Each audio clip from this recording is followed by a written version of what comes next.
It's me, Brian. Not doing a intro today because I'm gonna be talking about a serious topic, and I'm gonna be reflecting today.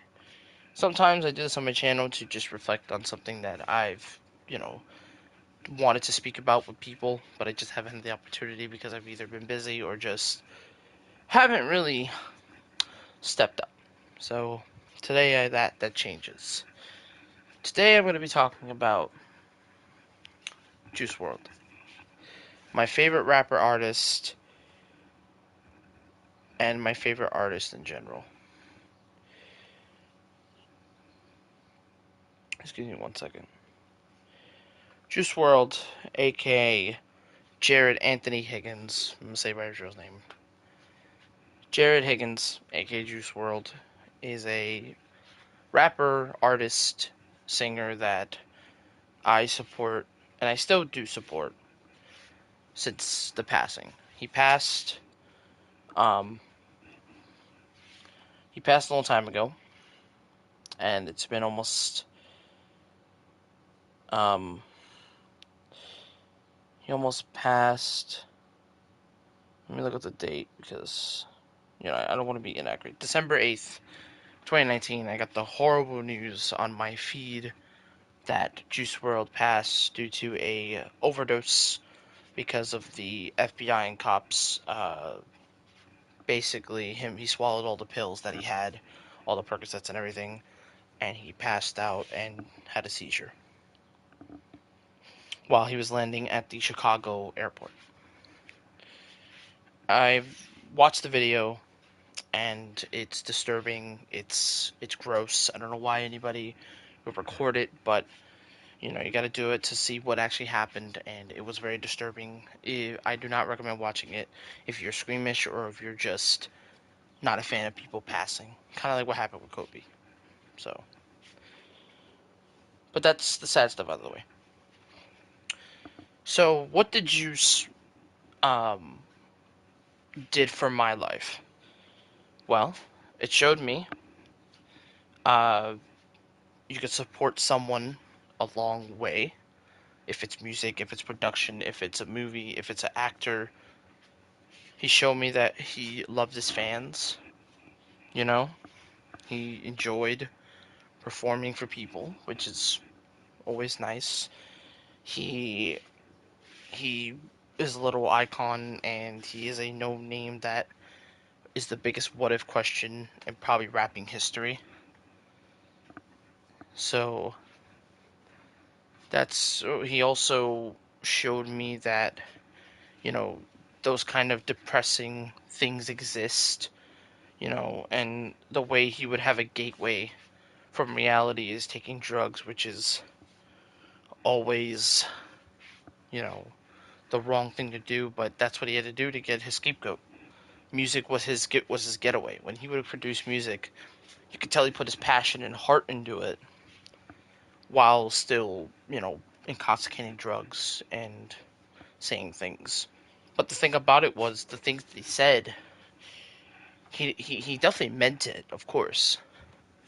But it wasn't for just like a listening song just to talk shit. No, it was actually give us information on his life. And it still hurts me that when he dropped the albums when he passed, when the label dropped both albums that were very depressing. Not Death Love by Race, even though there is an emotional song in there. That's more of a happy album. But the last two, because Legend Never Die has a mix of amazing songs, but also real shit songs, like sad songs, in there. And I still say it to this day. The toughest song I've probably ever had to listen through is Wishing Well. Wishing Well gave away a secret that we as people never knew about Juice, except the people that were around him. Producers, friends, girlfriend, everything. Wishing Well revealed one of his secrets, and it's still a line that still hurts me.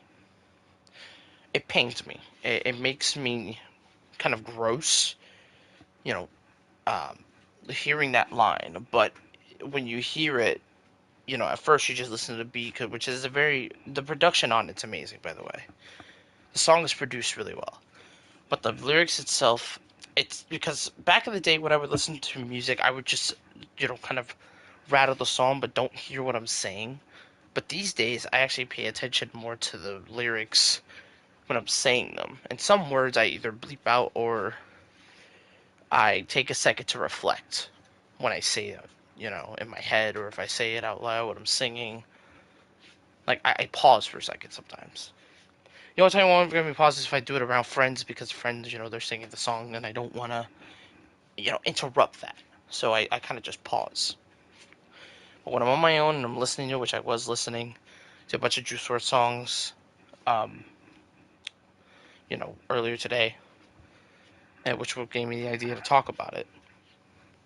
I listened to Wishing Well at least twice, and it's still a really hurtful song. Not in a bad way, of course. It's just, for me, it was a hard song. It was probably my hardest song to get through on the album when I listened to Legends Never Die. The hardest album is Fighting Demons. That album legitimately broke me as a person. It was sad. It was broken. It was just sad. It was just sad, dog. It,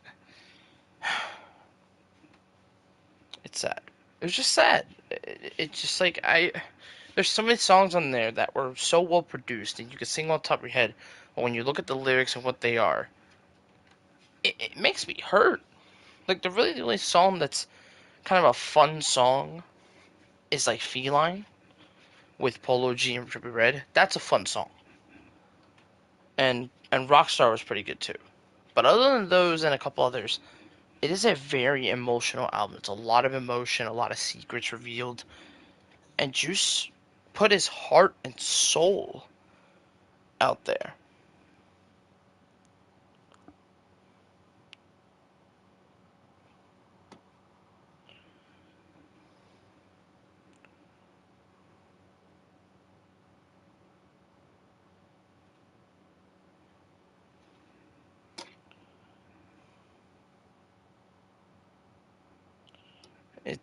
It's a lot.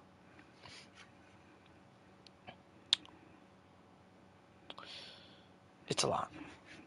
So that album really. Sorry, it took a second to answer, because just thinking about it, listening to it first time. I think I listened to it a day after it came out when I woke up, turned it on, listened to the whole album. Oh man, it just hurt, dude. So many emotional songs hurt me bad.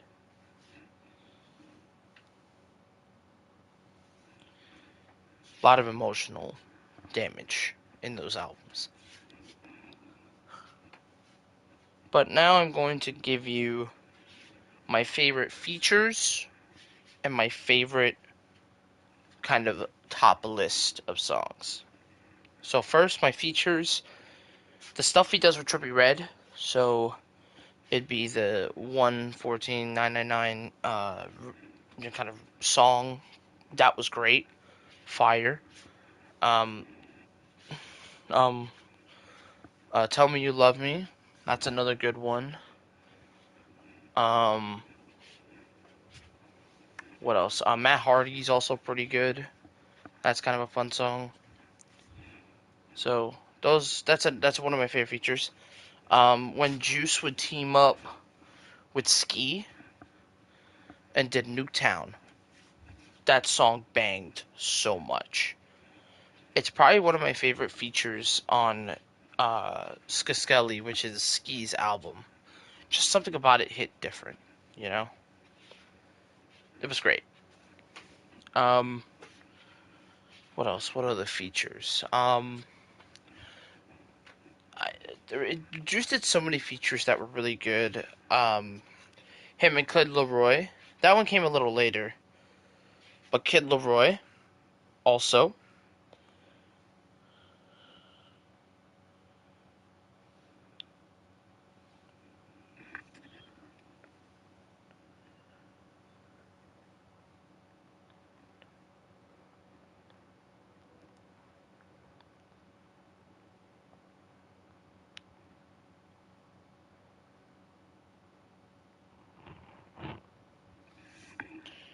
Um, yeah, so it's it's yeah, but legitimately those would probably be some of the top features I'd say. Um, off the top of my head, but let me look up Juice features real quick. Juice WRLD. Him and the Ransom remix was also good. Oh,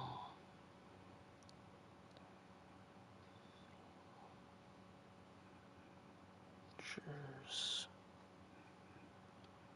Yeah, so some of the features he did. Um,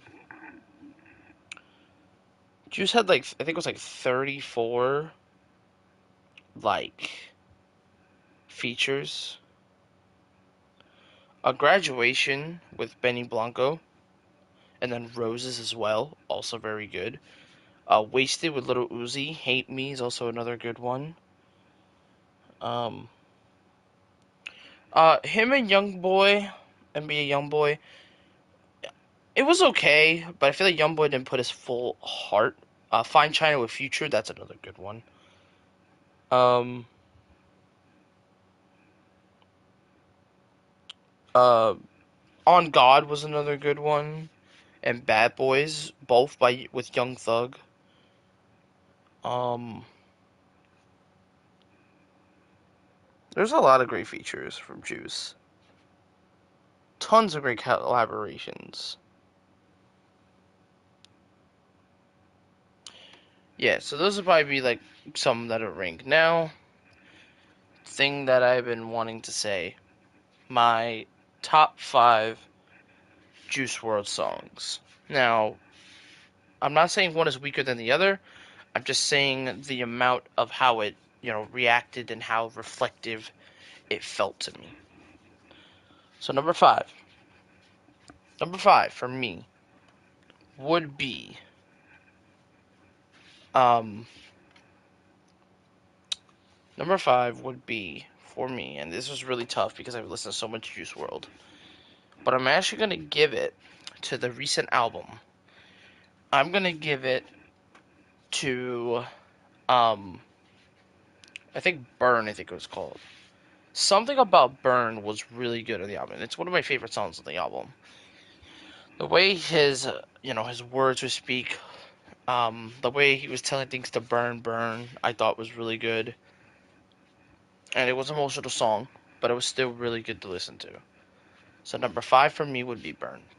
Number 4, I'm gonna put a feature on here. Number 4 for me is the Juice WRLD and Trippie Redd, um, 1400 and 999. I still listen to that song to this day. I think it's one of my favorite features between Trippie Redd and Juice. I think it was their strongest one, I think.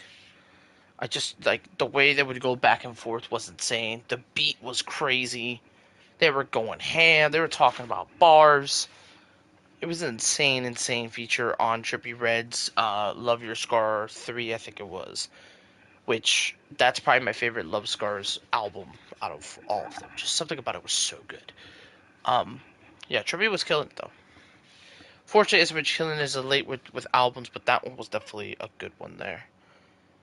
Number 3, um, Black and White. Black and White is the most underrated Juice WRLD song, in my opinion. Something about it was so different that got me to listen to more of Juice's sad songs. That was the first sad song that I listened to other than Legends, which honorable mention to Legends. Um, but Black and White was amazing. Black and White was a very hard song to listen to, but the way he was saying words about Black and Whites is correct. He was super accurate, and it was a brilliant song. It was absolutely brilliant. So that's my number 3. Number two, number two is Lucid Dreams. Yeah, that's not my number 1. I have a new number 1, and I'll explain what it is. Number 2 is Lucid Dreams. My first song, and will ever be my first song I've ever listened to from Juice WRLD. The song got me to love Juice. a lot. And I know it seems like a basic answer, but that's the song that got me. When I listened to that song, my friend showed me, I was like, I need to listen to this dude. Uh, Things and everything. But it's more of a thing of like, he gave it his all in that song. He gave everything. He did everything right. He did no wrong. And I still remember when they did the remix, when they announced it, I lost my mind when I saw that surprise because I didn't expect Lil Uzi. I knew it was in kind of the works, but I didn't think it was actually legitimate. And then when I listened, I was like, that's freaking awesome. Yeah, so Lucid Dreams is my second favorite song. Number one. My number one favorite Juice Wrld song is